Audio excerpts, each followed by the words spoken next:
SIR என்பது தமிழ்நாட்டில் இருக்கக்கூடிய அதிகமான வாக்குகளை நீக்குவதற்கான ஒன்றிய அரசினுடைய அழுத்தத்தினால் தேர்தல் ஆணையம் செய்யக்கூடிய ஒரு செயலாகத்தான் நாங்கள் பார்க்கிறோம்.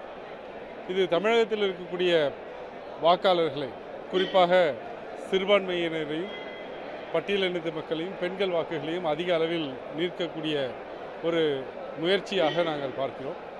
இருந்தாலும் கூட அது போன்ற எந்த முறைகேடுகளையும் தேர்தல் ஆணையம் செய்ய அனுமதிக்காமல் இருக்க திராவிட முன்னேற்ற கழகத்தினுடைய நிர்வாகிகள் எப்படியெல்லாம் பணியாற்ற வேண்டும் என்று மாண்புமிகு கழகத் தலைவர் அவர்கள் அறிவுறுத்தியிருக்கிறார்கள்.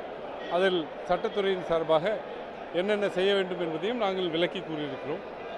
குறிப்பாக சட்ட ரீதியான அறிவுறுத்தல் கண்டிப்பாக இருக்கும். மக்களை சந்திக்க தயங்குறதுனால தான் நடவடிக்கை எல்லாம் மேற்கொள்கிறாங்க அப்படின்றது சுட்டிக்காட்டுகிறது. அதாவது ஒன்றிய அரசை ஆளும் பாஜகவும் இங்கே எப்படியாவது ஆட்சியை பிடிக்கலாம் என்று நினைக்கக்கூடிய அதிமுகவும் தங்களால் வெற்றி பெற முடியாது என்பதை அறிந்து கொண்டு வாக்குகளை நீக்குவதன் மூலமாக வெற்றி பெறலாம் என்ற ஒரு பகல் கனவு காண்கிறார்கள்.